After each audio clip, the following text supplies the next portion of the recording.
All right, starting today, ladies and gentlemen, we're starting Unit C. Unit C has a big picture. I like to call it electromagnetic radiation, or known as EMR. However, I divided this unit into two chapters, or part 1 and part 2, if you will. The first half will talk about light and any type of electromagnetic radiation using a wave model.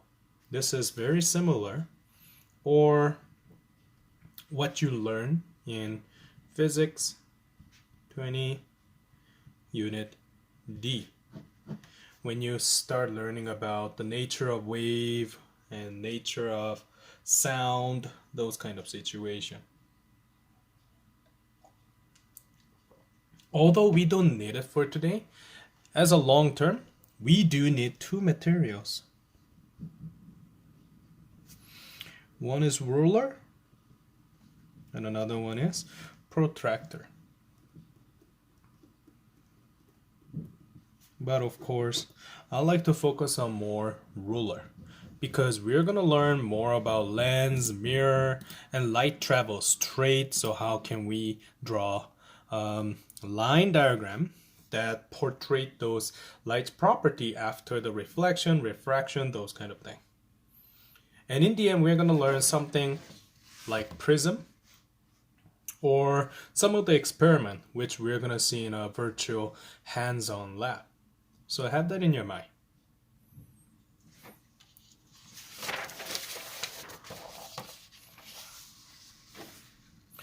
Without further ado, let's start our lesson number 1. What is EMR?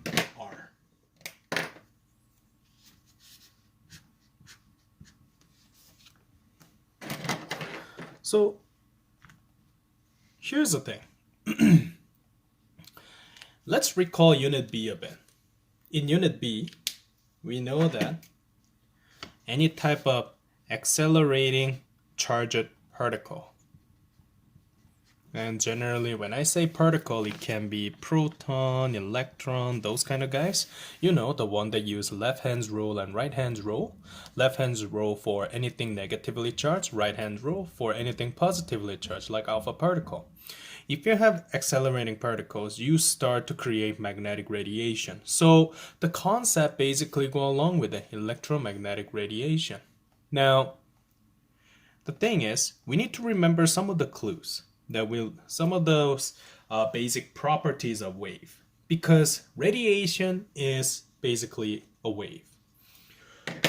And any source of wave actually come from any type of vibration. So source of all waves is basically come from vibration. When you say vibration, we need to remember something known as frequency, because without the frequency we cannot have a vibration. So the frequency of the wave never changes once it leaves the source. That statement over here is basically one of the main conclusions you learn from Physics 20, or should have learned in Physics 20. The frequency of the wave never changes once it leaves the source. This is one of the main reasons why, imagine I have water or pond like this, and if I drop a pebble at this area, you will notice that the wave front propagate away from the source, and this frequency, how much of this wave is occurring, doesn't change. It's very repetitive. We call it oscillation motion, and within a certain time, if it's repeat 2 times, it should repeat 2 times from here, 2 times from there, something like that. So anything involve wave, a number of cycles, if you will, we call it oscillation motion, and it's repeating every single time. Although it is not a formula, you can consider frequency and formula in this way. It's not given. It's how much total number of cycle over total number of time. If this total number of time become a second, so like per second, something like that, then we call this whole thing as hertz. as a unit. Hz. So if you think about any type of radio station, 97.2 megahertz, something like that, those are the one that you can consider as a frequency. It doesn't change. That's why whenever you go to some other location, like within 100 kilometer most of the time, radio wave can be reached. So 1 hertz is basically equivalent of whatever the cycle, and this cycle can be wave as an example. Whatever how many cycles that is occur per 1 second is known as 1 hertz. Or if you want to look at the perspective of time, 1/second. So it's reciprocal. Period. This is now a formula that I am going to refer. It's given to you and you learned it before. Basically, frequency is equivalent of 1/big T. This big T is not just regular time. It is specifically how many seconds generally is what we refer. How many second, millisecond, doesn't really matter. How much time it takes for 1 cycle of repetition. So I like to highlight and put star right next to it. The time it takes for 1 cycle. And this big T time, you can consider reciprocal of my formula F over here. How much total time over total number of cycle? And units should be second. Time to time, these two can have unit of minute. And you guys learned about this before, like RPM. That's a fancy way of saying rotation per minute. So if I reciprocal that, this is a frequency example, then you will get minute automatically. It's not hertz, so have that in your mind. Hertz is per second, RPM, PM is per minute. So you need to do some unit conversion. Now let's talk about wave that you learn. There are 2 different type of wave, technically. One is transverse wave, number 2 is longitudinal. The difference between those is, for example, the source of vibration and the propagation direction is 90 degrees to each other. That is what transverse wave is. The good way of explaining that is if you have a slinky and if you go up, down, up, down, up, down, you may notice that this going up and going down, crest and trough, are the ones that actually propagate perpendicular to your motion. My motion is going up and down. However, the slinky will go up and down like a wave in ocean. And that's basically transverse wave because I'm putting a force up and down. However, the wave itself going per left in that situation or right if I move it like this. Longitudinal is on the other hand, if I draw a slinky,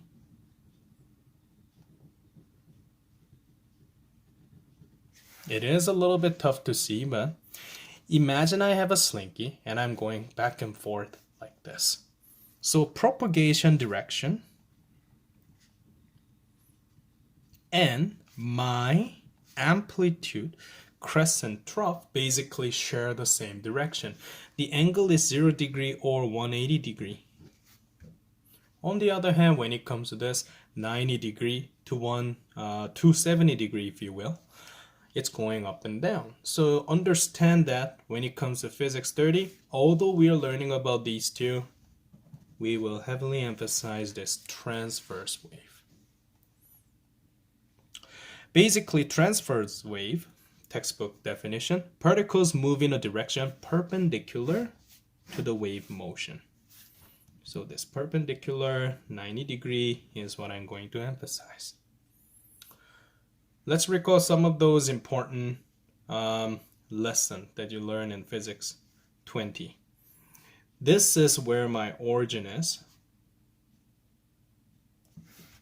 And imagine if you have a wave that go all the way to the top, maximum, all the way to the bottom, minimum.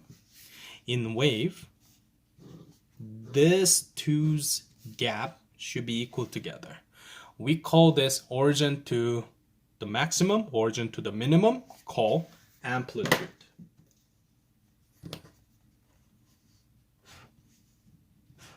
Which define how much energy of the wave. Think about tsunami, those kind of natural disaster, earthquake and tsunami followed by, those are the ones that go really high up and low down because of the massive energy that is created by the earthquake. Now, we need to also remember wavelength. First of all, the symbol is called lambda, which is Greek letter. This is what we are going to use a lot in this part 1 of Unit C, because wavelength basically is one of those basic property of any type of wave. It can be sound, light, electromagnetic radiation, any of those. So let's go through one by one. Simplest way that I can explain to you is this. And this is what you may learn it in Physics 20. This is where everything starts. If I look at the pattern, and I'm going to break things down, there's going up, down, and return. And there's up, down, and return. And in this diagram, it doesn't fully show, but this one entire repeating pattern, I like to say, the length of that is what we like to call as wavelength. It's length of one entire cycle. Now, that means in this diagram, I have one wavelength, two wavelength, and actually half of the wavelength over here. Because it have only going up and return, it doesn't have down and return. So this diagram shows 1, 2.5 wavelength of the whole pattern. This wavelength is very tricky and unique because you don't have to always start from where I start and where I come back. You can actually compare maximum to maximum either. Like for example, I have crest to another crest. In this case, up, going to return, down, return, going up again. This segment is now become my one entire wavelength. So it really doesn't matter where you start. Even if you start from there, you're going to end up having one wavelength, two wavelength, quarter and quarter, which makes half. So in the end, it's 2.5 in this diagram. Similar reason, I can start from this lowest part, trough, all the way to return up, return going down. That can also be my full wavelength. So it depends on your perspective. Particles that are one wavelength apart will move identically. So even if you start up and the bottom, they're in phase. And when it comes to in real life open system, due to a friction, transverse wave will lose their energy and it's gonna go slower, but the frequency will never change. So generally heat, sound energy. Think about any type of experience in ocean or beach. The wave get weaker as it reach to your beach area.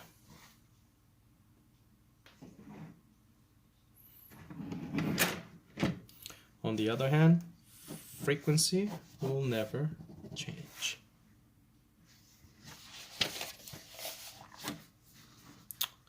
The review section doesn't stop over here. One of the ultimate formula that we are going to use is universal wave equation, which you see over here. V is equal to F lambda. Now, let's remember some of those important section of it. If the medium doesn't change, when I say medium, I'm talking about what waves go through. For example, it can be water, it can be air, it can be ice, it can be glass, etc., etc. Generally, we're talking about air most of the time, and in formula booklet, or formula sheet in physics 30, you may see that air vacuum is written. For example, speed of light, which we're going to talk about it. The speed of the wave is constant as long as we don't change our medium. So that means, again, air to air. Nothing should be changing. On the other hand, air to water, speed will be actually decreased quite a bit. This is the reason why we're going to look at what I like to call refraction, which you learn about the phenomena in grade 7, 8, 9, somewhere over there. In any case, therefore, you can change the speed of the wave only by changing the medium. This is one of the most important diploma question or device, basically. Because in physics 30, and especially in real life situation too, the easiest way to change of the speed of the wave is changing the medium, basically. Now, changing the frequency or amplitude has zero effect of wave speed. Changing frequency or amplitude do not have any change on the speed. In fact, changing frequency may change the energy in future. However, when I say future, it's in further lesson later, but I don't want a spoiler alert about that entirely. So right now, as long as you know that frequency amplitude change has zero effect to your wave. And the formula goes like this. V is equal to F times lambda, frequency times lambda. Now, I'm going to explain to you mathematically. Frequency, let's say we're using hertz. Then hertz times lambda meter, right? But if you actually think about it, this concept of hertz is reverse version of period. So 1/second times by meter is what's happening. And if I combine these two together, I have meter per second in the end, which is my speeds unit. Now, this formula V, we generally use it for sound. But when we talk about EMR, this formula, I'm going to change it a little bit like this. C is equal to F lambda. And C is something that you didn't learn before. C is basically speed of light in the air that is also vacuumed. This is a maximum speed that we can have in the world of physics. Even if you go to university, there's nothing that is faster than the speed of light, or we didn't discover yet. One thing that you need to understand is frequency and wavelength generally has an inverse relationship. Like for example, source of frequency is high, wavelength goes short. Source of frequency is low, wavelength will go high. And we're going to talk about that way more in detail, possibly tomorrow. So, let's get this classic example started. For the light wave shown, determine the period of source vibration and time for the wave to travel 75 kilometers. So, let's analyze this first. Right now, I have basically my wavelength that is given, the total wavelength, 800 nanometer. Now, let's think about our pattern. Go up, down, and return. That's one wavelength. Go up, down, and return. That's another wavelength. So I have 1 plus 1, that's 2 wavelengths. So, in order to answer the period, let's figure out the wavelength first. My one wavelength is equivalent of 800 nanometer divided by 2, so 400 nanometer. That is my wavelength so far. It says this is a light of the wave. So, my speed, which is velocity in this situation, well, honestly, I'll correct it. Speed and velocity doesn't matter in that situation because direction is, well, propagate on this way, perpendicular to up and down. So let's just do the quantity. Speed is given. wavelength is given. Now, only thing I need to do is using this formula. I'm gonna modify it though, because it is asking the period, big T, basically.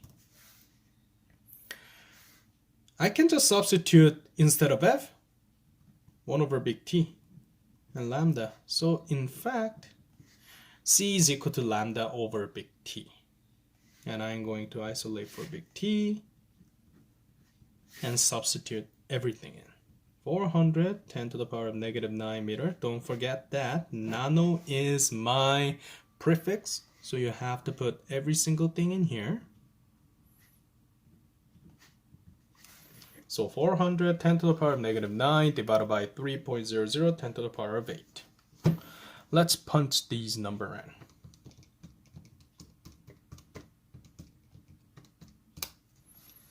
Now I have, as you may see, about the significant digit is 3 in this case, 1.33, 10 to the power of negative 15 second is my answer for the first question. Now, second question. The time for the wave to travel 75 kilometer. Now, don't connect this with my universal wave equation. It's actually a very simple kinematic situation. Distance is given to you. In fact, it's 75 kilometers, so 75,000 meter. I can put it in this way. Speed, instead of V, I'm going to use C because it's speed of light. And we're talking about how much time it occurs. So in fact, this question is V is delta D over delta T. And if I isolate for delta T, it is in fact V over D, which is C over D in this case, and you just need to punch these numbers in.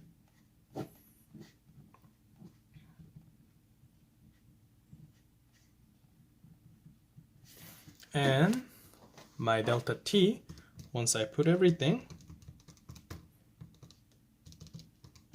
I have 4,000 second.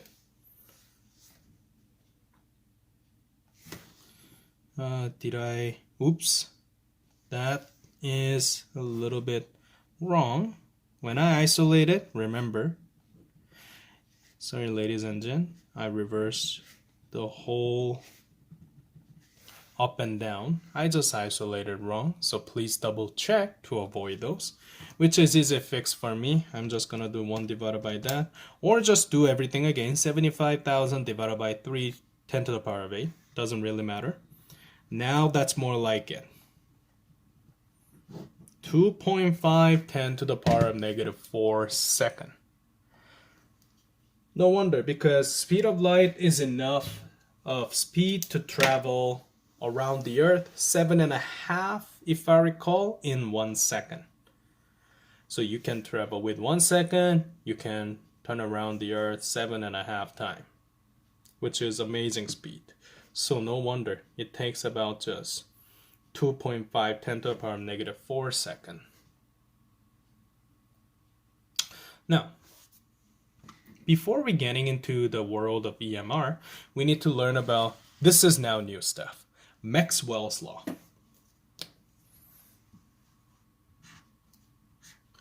Although we don't talk about Maxwell's Law a lot in detail, especially when it comes to calculation perspective, still, you have to know some of the mathematical relationship.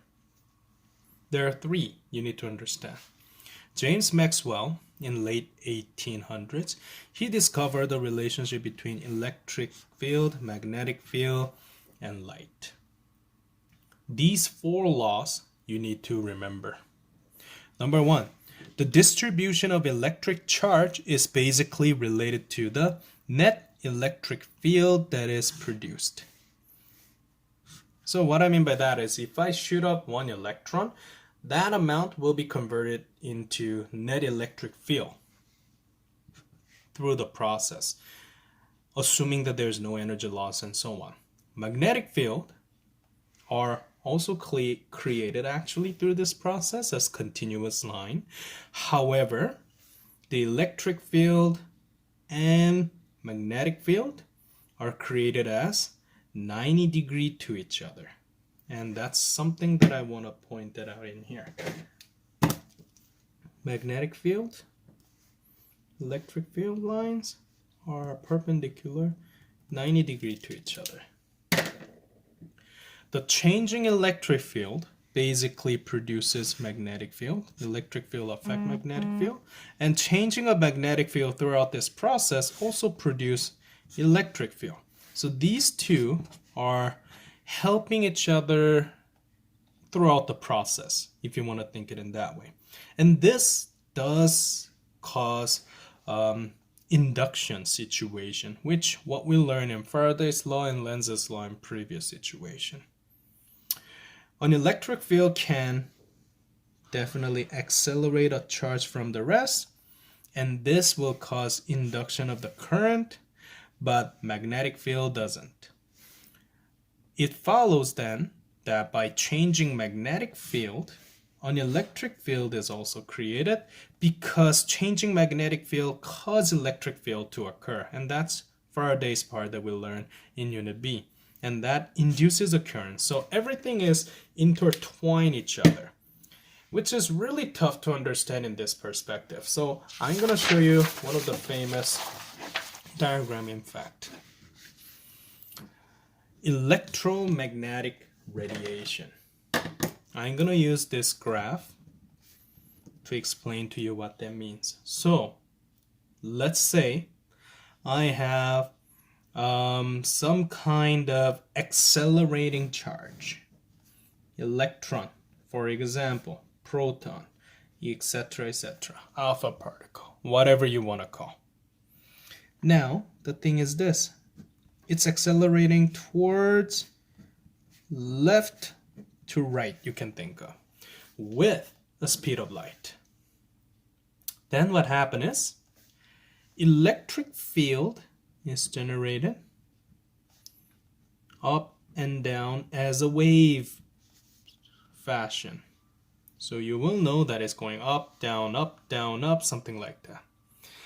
But because of this electric field, we can create magnetic field, and that magnetic field, unfortunately, in this situation is 90 degree to each other.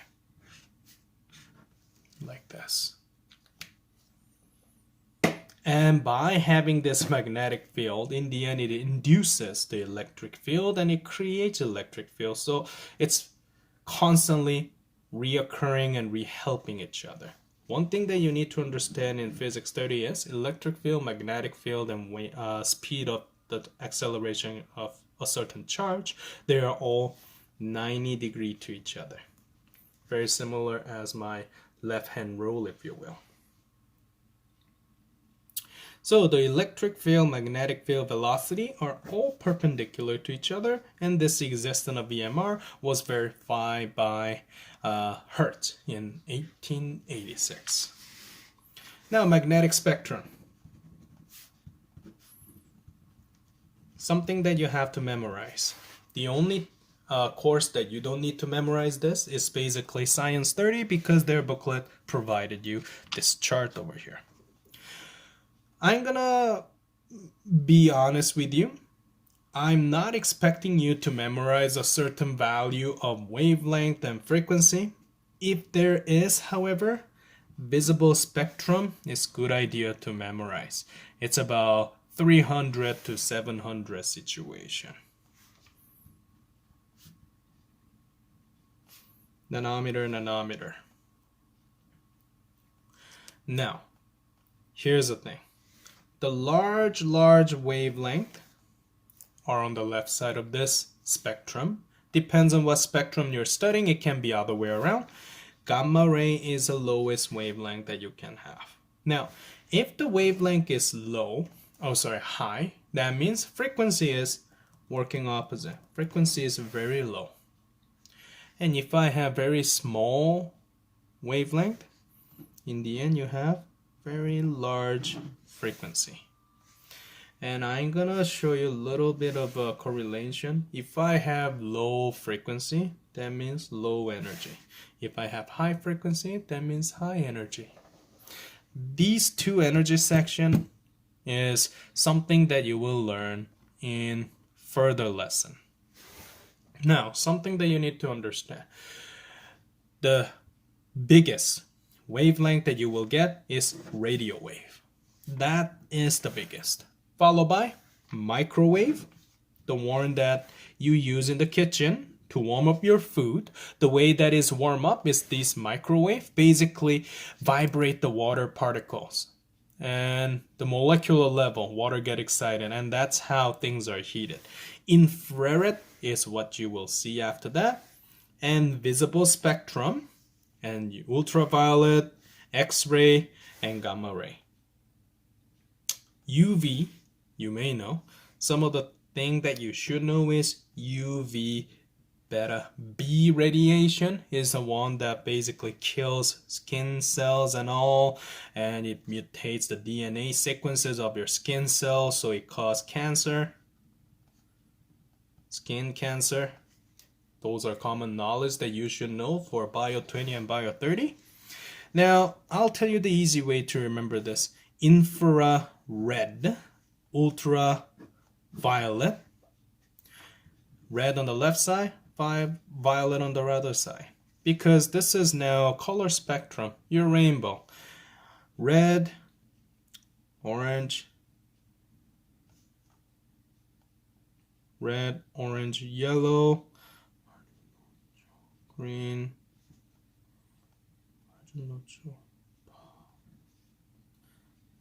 indigo, violet. There you go. Sorry it took a long time for me because I used to remember in Korean, but red, orange, yellow, green, blue, indigo, violet. That's the order. And anything that go above that is infrared, which is your heat energy. If you play any type of game, they use infrared glass goggle. You guys understand, like, the green background glowing ones, something like that. Ultraviolet equals more powerful violet, so that's why it's called UV. And then X-ray and gamma ray. X-ray, for example, is so strong that it penetrates our skin, but it's reflected and absorbed by your bone. So that's why people use X-ray for some of our tests. And gamma ray over here. That is our lesson for today. Your to-do list is basically going through the homework question of everything, both A and B, and I want you to double check with your solution, which is at the bottom, but obviously don't merely copy it, write down your rationale. That is your today's lesson.